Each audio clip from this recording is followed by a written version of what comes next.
रावण ब्रह्मज्ञानी था और रावण के साथ बहुत अनाचार हुआ है।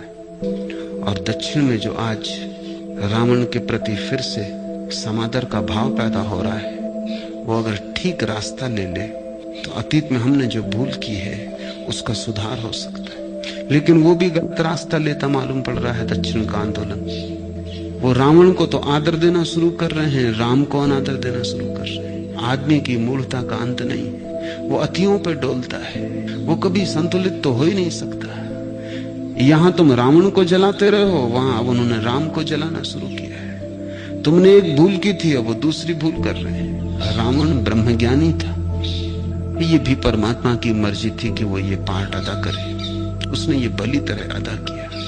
और कहते हैं जब राम के वाण से वो मरा तो उसने कहा कि मेरी जन्मों जन्मों की आकांक्षा पूरी हुई, राम के हाथों मारा जाऊं। इससे बड़ी और कोई आकांक्षा हो भी नहीं सकती, क्योंकि जो राम के हाथ मारा गया वो सीधा सीधा मोक्ष चला जाता है। गुरु के हाथ जो मारा गया वो और कहां जाएगा। और जैसे पांडवों को कहा है कृष्ण ने कि मरते हुए भीष्म से जाके धर्म की शिक्षा ले लो, वैसे ही राम ने लक्ष्मण को भेजा है रावण के पास कि वो मर न जाए। वो परम ज्ञानी, उससे कुछ ज्ञान के सूत्र ले आ, उस बहती गंगा से थोड़ा तू भी पानी पी ले। लेकिन कठिनाई क्या है? कठिनाई हमारी ये है कि हमारी समझ चुनाव की है। अगर हम राम को चुनते हैं तो रावण दुश्मन हो गया, अगर हम रावण को चुनते हैं तो राम दुश्मन हो गए।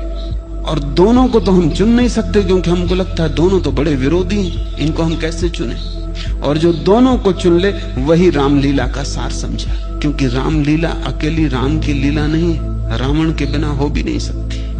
थोड़ा रावण को हटा लो रामलीला से, फिर रामलीला बिल्कुल ठप हो जाएगी, वहीं गिर जाएगी, सब सहारे उखड़ जाएंगे। राम खड़े ना हो सकेंगे बिना रावण के। राम को रावण का सहारा है। प्रकाश हो नहीं सकता बिना अंधेरे के, अंधेरा प्रकाश को बड़ा सहारा है। जीवन हो नहीं सकता बिना मृत्यु के, मृत्यु के हाथों पर ही जीवन टिका है। राम और रावण, मृत्यु और जीवन, दोनों विरोध वस्तुतः विरोधी नहीं है, सहयोगी। और जिसने ऐसा देखा उसी ने समझा कि रामलीला का अर्थ क्या है। तब विरोध नाटक रह जाता है। और इसलिए तो हमने इस कथा को धार्मिक कहा है।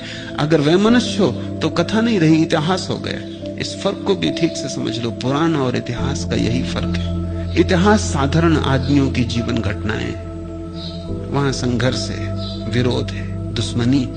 पुराण नाटक है, लीला है। वहां वास्तविक नहीं है, वह मनुष्य दिखावा है, खेल है।